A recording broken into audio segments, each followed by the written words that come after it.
আসসালামু আলাইকুম। Learn with ইমরানের পক্ষ থেকে স্বাগতম। আজকে আমরা দেখব সিভিল সার্জন কার্যালয় কিশোরগঞ্জের স্বাস্থ্য সহকারী পদের প্রশ্ন সমাধান। যে পরীক্ষাটি হয়েছিল ৩/১/২০২৫ সালে, সময় ছিল ৯০ মিনিট, পূর্ণমান ছিল ৮০। আমি আগে বলে রাখি, যারা আমার চ্যানেলটা সাবস্ক্রাইব করেন অবশ্যই আমার চ্যানেলটা সাবস্ক্রাইব করে দেবেন, নিচের বেল বাটনটা অন করে রাখবেন যাতে আপনার নতুন নতুন ভিডিও আপলোড দিলে আপনাদের কাছে নোটিফিকেশন চলে যায়। প্রথমে আসি ১ নম্বরে কি বলছে, সন্ধিবিচ্ছেদ। সন্ধিবিচ্ছেদ প্রথমে হচ্ছে পরীক্ষা। পরীক্ষার সন্ধিবিচ্ছেদ হচ্ছে পরিযোগ ইক্ষা। পরি হচ্ছে রসিকার আর ইক্ষায় হচ্ছে দীর্ঘিকার, রস্যই দীর্ঘে দীর্ঘে। ইত্যাদি এর সন্ধিবিচ্ছেদ হচ্ছে ইতিযোগ আদি। ষড়যন্ত্র এর সন্ধিবিচ্ছেদ হচ্ছে স্বরযোগ যন্ত্র। শিরোচ্ছেদ এর সন্ধিবিচ্ছেদ হচ্ছে শির বিসর্গ ছেদ।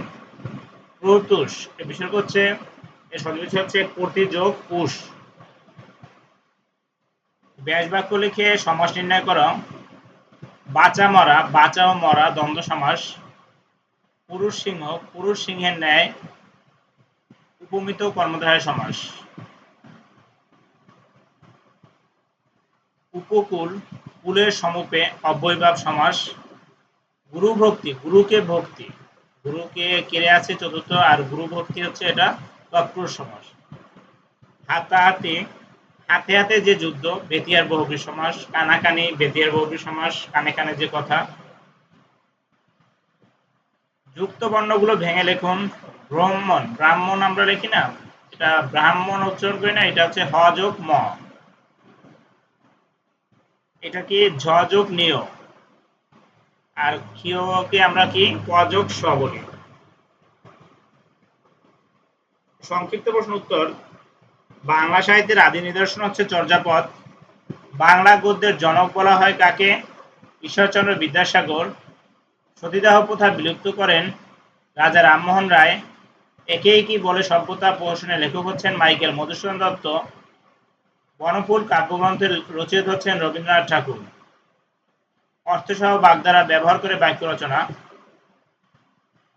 ছাপোষা অর্থ হচ্ছে অত্যন্ত গরিব। ছাপোষা কর্মচারীদেরকে নীরবে সবকিছু সহ্য করতে হয়। আদায় কাজ কলায় অর্থ হচ্ছে শত্রুতা। রহিম ও করিমের সম্পর্ক, রহিম ও করিমের মধ্যে মিত্রভাব থাকলেও বর্তমানে আদায় কাজ কলায় সম্পর্ক। ইলশে গুড়ি মানে গুড়ি গুড়ি বৃষ্টি। ৩ দিন ধরে ইলশে গুড়ি, না পারছি বের হতে, না পারছি ঘরে থাকতে। ৪৯ বায়ু, পাগলামি। ছেলেটাকে ৪৯-এর বায়ুতে পেয়েছে, পড়াশোনা বাদ দিয়ে শুধু ঘুরে বেড়ায়। গড়্ডালিকা প্রবাহ, অন্ধ অনুকরণ। গড়্ডালিকা প্রবাহে গা না ভাসিয়ে নিজে কিছু করার মাঝেই মহত্ব রয়েছে। fill in the blanks with the appropriate preposition. I realize, আপন দিতে পারি আমরা, I realize upon you বা I realize on you. Please tell me about your plan. তাহলে ড্যাশে বসবে about. He is busy with other activities. busy পরে with বসে। The plane fly over the mountain মানে হচ্ছে প্লেনটা মাউন্টেনের উপর দিয়ে, মানে পর্বতের উপর দিয়ে গেছে। The plane fly over the mountain. Ali is one of my best friend. অনেক পরে অফ বসবে এখানে। ট্রান্সলেট ইনটু ইংলিশ, বাংলা থেকে ইংরেজিতে ইংরেজি অনুবাদ। আমার সাথে যোগাযোগ রেখো, কন্ট্যাক্ট উইথ মি দিতে পারি আমরা সহজে, বা stay in touch with me, contact with me দিতে পারি। আমার সাথে যোগাযোগ রেখো, আমি কথা দিচ্ছি, আই প্রমিস। পাখি গান গায়, বার্ডস সিংস সং। আমি ক্রিকেট খেলতে ভালোবাসি, I love to play cricket.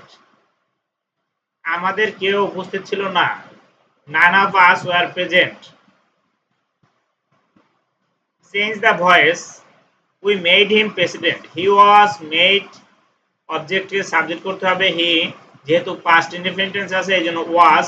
Made থাকলে past participle form made. President by বসে একটা, তারপরে উই থাকলে বসবে us. Do not tell a lie, imperative sentence, এটা করার জন্য প্রথমে লেট নট নিয়ে আসতে হবে। লেট নট এ লাই, তারপর একটা বি বসবে, তারপর টেল এর past form told. The cat chased the mouse.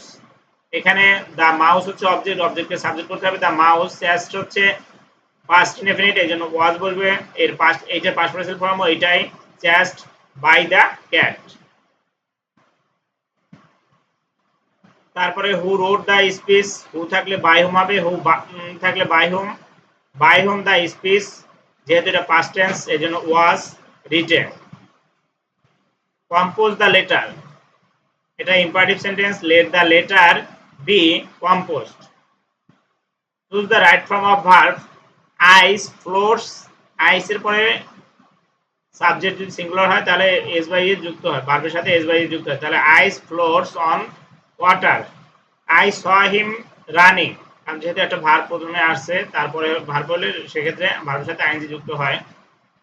while walking at the station I dash him, তাহলে আই মিটটা হবে এখানে past tense, M E T meet হবে, এম ডাবল ই টি হবে না, এম ই টি হবে। One of the mangoes, এটা singular বোঝাচ্ছে এই জন্য ইজ বসবে, মানে প্রেজেন্ট টেন্স বসবে, is rotten. You had better go, had better পর সবসময় ভার্বের প্রেজেন্ট ফর্ম বসবে, you had better go to the class. Write a paragraph of vaccination, এটা হচ্ছে আপনারা একটু দেখে নেবেন ভ্যাকসিনেশন প্যারাগ্রাফটা। তারপর কি বলছে, সমাধান করো 2 এবং 32 এর মধ্যে মৌলিক সংখ্যা কয়টি ও কি কি। 2 এবং 32 এর মধ্যে মৌলিক সংখ্যা হচ্ছে 10টি, কি কি? 3, 5, 7, 11, 13, 17, 19, 23, 29, 31। মৌলিক সংখ্যা হচ্ছে যে সংখ্যাকে কোনো সংখ্যা দ্বারা ভাগ, ওই সংখ্যা বাদে অন্য কোনো সংখ্যা দ্বারা ভাগ করা যায় না। দুটি সংখ্যার গুণফল 4235, তাদের লসাগু এত হলে গসাগু কত? তাহলে আমরা জানি কি গসাগু ইন্টু লসাগু সমান হচ্ছে সংখ্যা দ্বারা গুণফল, তাহলে গসাগু ইন্টু লসাগুর মান দেওয়া আছে আমাদের, আর দুইটি সংখ্যার গুণফল দেওয়া আছে, তাহলে আমার বের করতে হবে গসাগু। এইটা গুণ অবস্থা আছে, আসলে ভাগ হয়ে যাবে, তাহলে ভাগ করলে আমার কত বের হবে? 11। খুব সহজ অঙ্ক। শতকরা বার্ষিক কত হার সুদে 60,000 টাকা 5 বছর সুদ 6,000 টাকা হবে। এটা আই ইকুয়াল পি এন এর সূত্র বসাইতে হবে। আমরা যেটা এই 60,000 হচ্ছে আই, না এটা হচ্ছে পি আসল, কত পার্সেন্ট হার সুদে মানে আর বের করতে বলছে। সুদ কত? 6,000, মানে আই হচ্ছে 6,000 আর এন হচ্ছে 5। এরপর আমরা মানটা বসে সুদের হার 2%।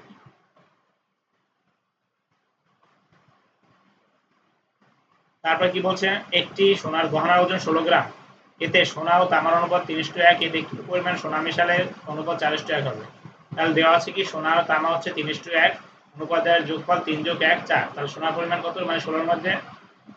তাহলে আমরা এই 4 কে 16 দ্বারা ভাগ করে 3 দ্বারা গুণ করলেই 12, আবার তামার পরিমাণটা 4, মানে 16 কে আমি 4 দ্বারা ভাগ করে 1 দ্বারা গুণ করলে আমার হচ্ছে তামার পরিমাণ বের হবে।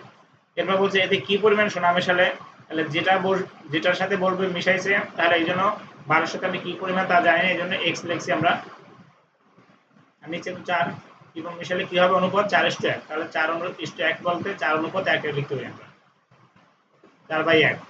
12 যোগ এক্স আর 4 4 আর গুণ করলে আমরা দুইটা, তাহলে 4 4 16 হবে। তাহলে এক্স এর মানটা যদি আমরা বের করি তাহলে যোগ এক্স বিয়োগ হয়ে যাবে, 16 থেকে 12 বাদ দিলে 4, তার মানে কত গ্রাম মিশাইতে হবে? 4 হবে। এতে কি পরিমাণ সোনা মিশাইতে হবে? 4 গ্রাম। যদি a cube minus b cube equal 513 হয় এবং a মাইনাস b ইকুয়াল 3 হয়, ab এর মান কত? এটা ক্লাস 8 এর অঙ্কটা অনেকবার আসছে, অনেক পরীক্ষা আসছে। a cube minus b cube equal 513, a cube আর ab এর মান, a মাইনাস b এর মান 3, তাহলে a cube minus b cube সূত্র কি?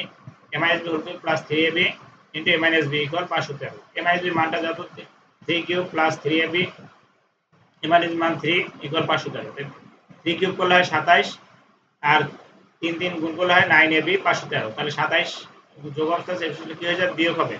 9ab equal 513 minus 27, 9ab equal 486, তাহলে আমরা বের করব ab এর মান, তাহলে এটা গুণ অবস্থা সেটা ভাগ হয়ে যাবে, ভাগ করলে অ্যানসার 54।